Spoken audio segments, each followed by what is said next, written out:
Hi, welcome to Accompanied by Jess. And as you know, on this platform today, we have me, Jess, of course.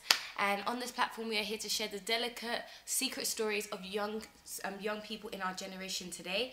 Due to the sensitivity of these stories, I will not be disclosing any names, but I will have false names to cover them up. So let's get right into it. Today's story. As you can see on the title, it says, I was deemed cursed because of my child. And this story is actually about a young man named Robert, age 23, from London, of African background and culture. As you already know on this platform, we do a lot on the African culture. Why is that? Because a lot of us are suffering on the inside and we are unable to give it out. And I believe that it's because of the mentality. Many of us are unable to speak to our parents, speak to anyone else. So let's go back to the story.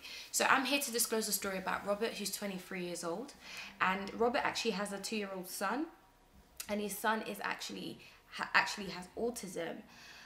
His story began 3 years ago with his girlfriend, whom he's been separated with for about 1.5 years. But after the birthing of his son. What had happened was that Robert was obviously in a relationship with his girlfriend Sarah. They'd been together for a while, you know, a few years into the relationship, and it happened so that Sarah got pregnant with their son, and you know, in that time of pregnancy, she did not know how to disclose it to her parents that she was pregnant, because she also came from a very strict background. Having strict parents, strict upbringing, very strict Christian morals, she kind of didn't know what to do. At this point in time, she spoke to Robert and disclosed that her parents were not, you know, will not be okay with the pregnancy, and that she was considering abortion. It now came to Robert when they were discussing this. They were speaking of the child, and you know what precautions to take. But obviously Robert didn't want to do that and didn't want to get rid of the child that they were gonna have. He was willing to actually stick around, despite, you know, being 20, 21 at the time, and you know, many men or many young men would have left by then. If not, they wouldn't even consider to continue a relationship, etc. So, you know, with further persuasion, explaining to Sarah to keep the child, she eventually came to that. Bearing in mind, she hasn't spoken to her parents yet, and bearing in mind at that particular time she hadn't spoken to her parents of who Robert was, that she was in a relationship, and all these things. Sarah also too was 21 at that particular time, so they're both the same age, you know, 20, 21 at that age. So she then goes one night to her parents' house and explains. She sits her parents down and explain, you know, Mum, Dad, I've been seeing this man, this young man named Robert. We're of the same age. I didn't want to present him to you yet, but I believe now is the time to. So she made an introduction of who he was, and Robert met the parents and everything. This was at the particular time that Sarah was pregnant, so she hasn't explained to her parents that she's pregnant, but she knew she was pregnant. She had taken her pregnancy test and everything. She understood that she missed her period. All these things were happening to her, but she never said anything to her parents, and luckily her symptoms weren't as severe whilst she was a month/2 months in. So the parents got to know Robert. They didn't take heed of him at first, but with a little bit of time, they were okay with him. It felt that, you know, when it came to the 3rd, 4th month of Sarah's pregnancy, that her parents began to realize what had happened, and they realized that their daughter was pregnant, and this caused strife within the house. Now, Robert, being the person that he was actually very much supportive of Sarah, and he took up his responsibility very well, and had also expressed and explained on his side of the part of his family. And with his family, they were, you know, they had to be okay with it. What can you do? You know, your child is now having a child. So Sarah was getting a lot of grief on her end. her parents were not accepting of it, especially because in the church her parents were respected. You know, they had a title in the church for being, you know, very, very close to the pastor, to the man of God. They were there counseling other people's children. You know, Sarah had this, like, her parents had that responsibility. So to have heard that their child, you know, was pregnant outside of wedlock was a massive thing. Now, she kind of went through a phase of depression inside of this pregnancy, and it had affected Robert in some areas. Well, Robert himself did everything he could. He was working, you know, he tried his best to be there whenever she needed him, phone calls, everything he could to literally support, because he understood that this is my responsibility. And luckily for Robert, having the parents he had who was so understanding, they educated him, and, you know, they gave him, you know, make sure you are there for your child, make sure you take care of Sarah. Sarah and Robert's parents never really had an issue. They pretty much got along very well. They didn't really have a choice but to get on well because of the child that's coming. And after the parents had understood that Sarah was pregnant with Robert's child, and they understood that was the father and that was why he was being introduced to them, they didn't take heed of him at all. And already in Robert's family, it was already addressed that he had a few relatives who were also autistic, one of them being his uncle. And already Sarah's parents were in a place where they were like, are you sure you want to have a child with this person? Is it not now time to abort? And they were giving up all these things. So this is where the story of abortion had come in, and why Sarah's parent didn't want to have that. Sarah did have examinations, did have check-ins, and they did give symptoms of, you know, possible autism, and this having been the precautions. So, you know, Sarah continued, and she felt like, no, this is my child, and Robert's been so, you know, so supportive. Let me at least, you know, overlook it. At least I know that the father of the child is going to be there. He's not running away. He's supportive of me. He's doing the best that he can. He's worked. And now it hits labour, and luckily, we thank God, Sarah gives birth to the child healthily. She's fine. Everything's well. Robert unfortunately loses his job, and you know whilst the child's growing, you know, after giving birth and labour going well, they've bought everything for the child, and they've been given necessary support, especially on Robert's side of the family. But Sarah's side of the family didn't want to have anything to do with Sarah, and actually had abandoned her at this point. They weren't on good terms at all. So Sarah couldn't take it. Robert wasn't earning any money. They were living, you know, not in the best conditions, because at this period, you know, they were preparing for it and everything like that. Sarah had now had to move in with Robert's parents. They were living under Robert's parents' roof. You know, as the parents, they did everything they can to support. Sarah just wasn't handling it so well.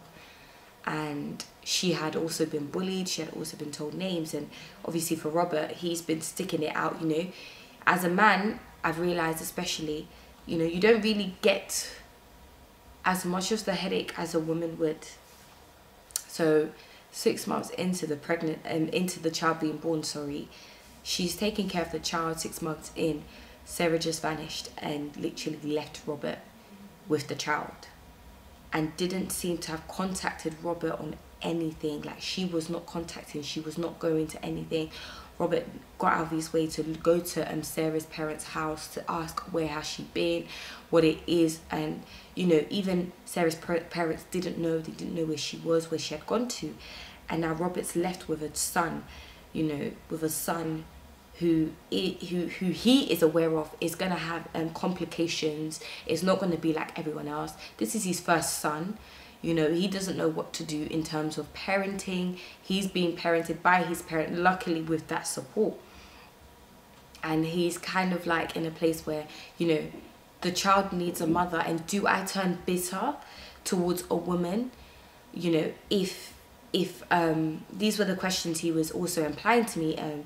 Do I become bitter towards a woman that has left me? And let's say she wants to come back. Do I allow her to take care of our child. The implications that he had was that, you know, I've done everything that I can. I was supportive. I worked. I did everything I could. I've been looking for work. You know, 6-month unemployment wasn't easy. Having a child as well in that same predicament.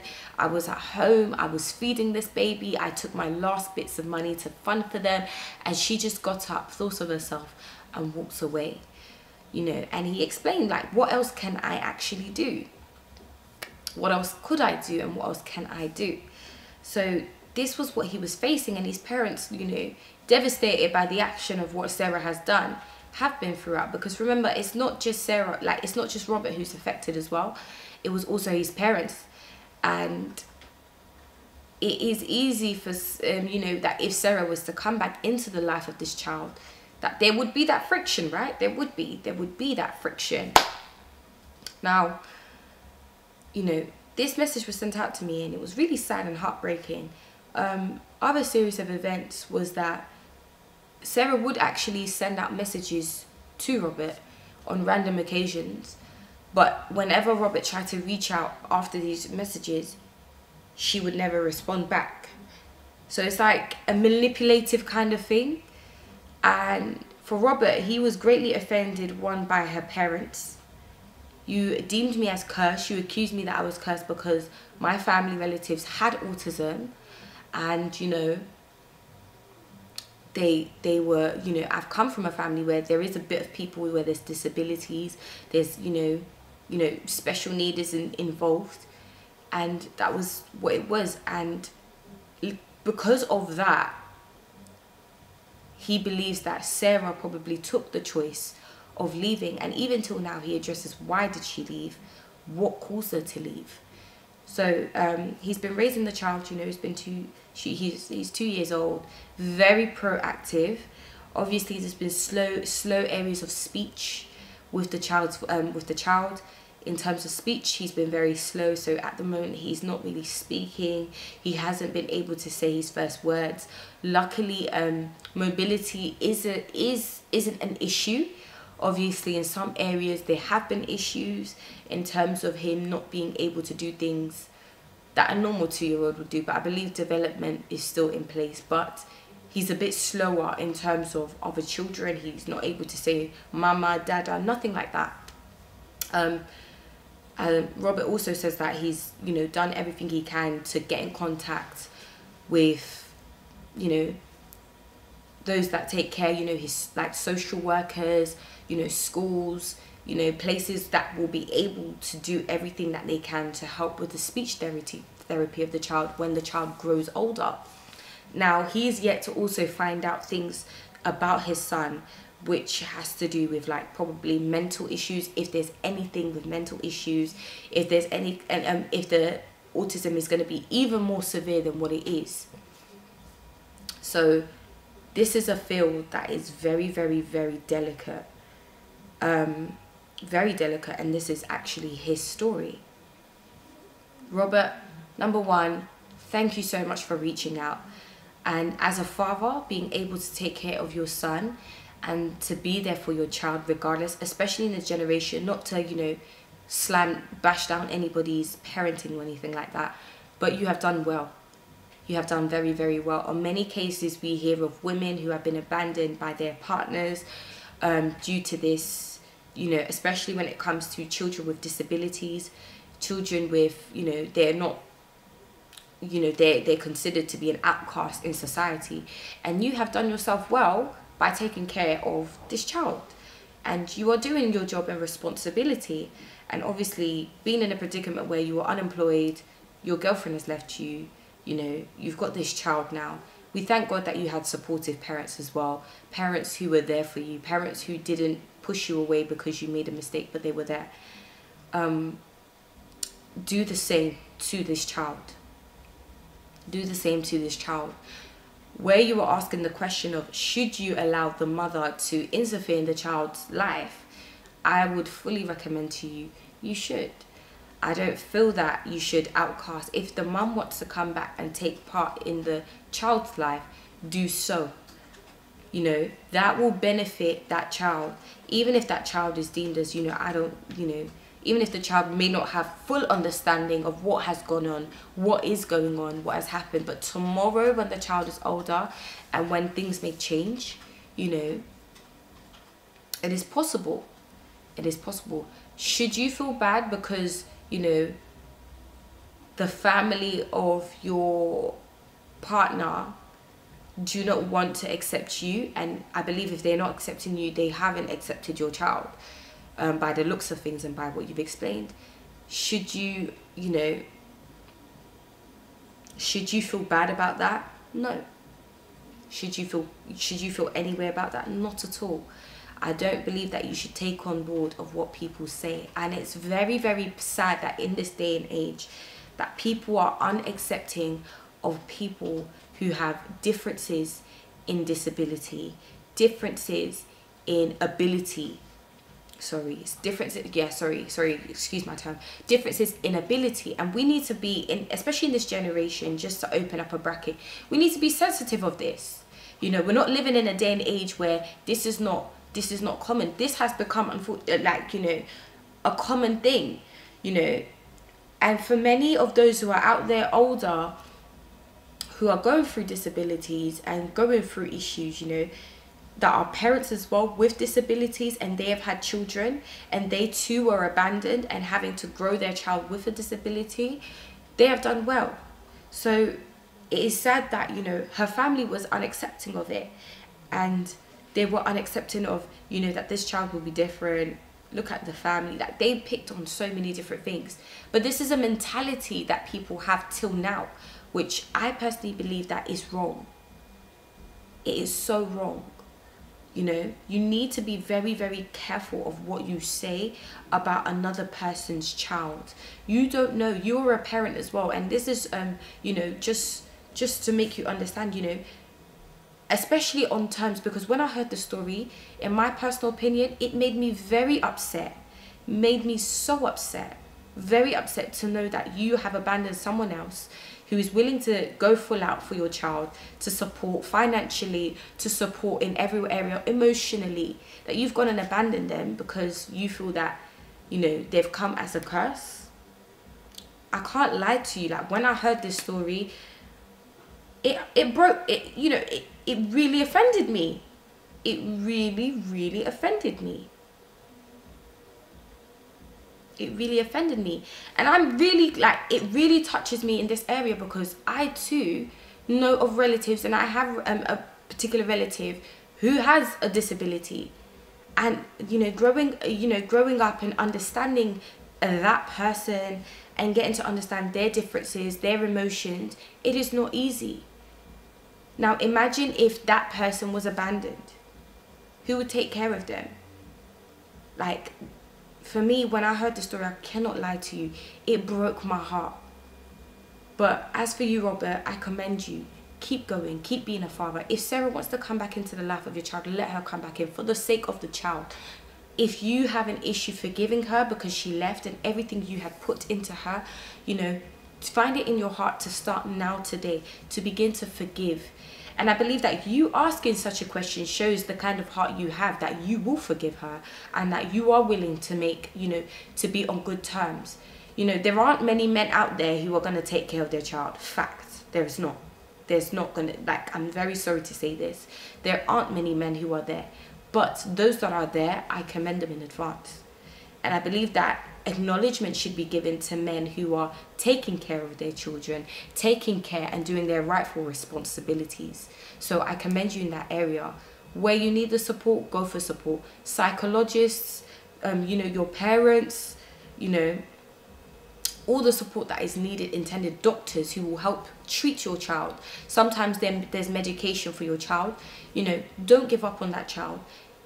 Make sure that you are there. I believe that when the child is older, when your son is older, they will really appreciate everything you've done. And in fact, because of that step you've taken, the child will turn out better. Who knows? Who knows? So this is my story today. Thank you so much for tuning in. Thank you so much for having a listen. The story may have been really short and really brief, but, you know, I can't lie to you, even my own emotions have been stirred up in it, and it is delicate also for myself. It is very delicate, but I do believe that this needs to be out there for somebody out there to hear, for somebody out there to know, you know, being a parent, having a child with a disability, having a child with, you know, what the world may deem as an abnormality. It doesn't mean that it will be easy for the child to get a job tomorrow, and they have to be conscious that as a parent. It doesn't mean that the child won't be bullied as growing up. But I thank God that you are living in the UK, Robert. Sorry, just to touch back on, you're living in the UK, and that there will be people that are understanding, and thankfully in this country they're understanding. And in other countries overseas, I cannot lie, those that are have disabilities or who require special needs are just literally cut off. But we thank God that that child is not going to grow up in a society like that. They're not going to have too much of an abnormality, but you'll be able to take care of that child, and you'll be able to, you know, have people that are willing to support. And I believe that in the course of that child's life, there will be people that will support, that will care, that will take up a motherly responsibility for that person, and that they will do their job. So thank you so much for tuning in. Thank you so much for watching. Thank you so much for giving a listening ear. Of course, if you have any stories of your own that you want to share on this platform, please feel free to contact me on accompaniedbyjess@gmail.com. Tune in next week on Friday, 6:30 p.m. I will definitely be here to share a nice and beautiful story for you, and a story that will impact your life and change you for the best. So thank you so much. Have a good night. God bless.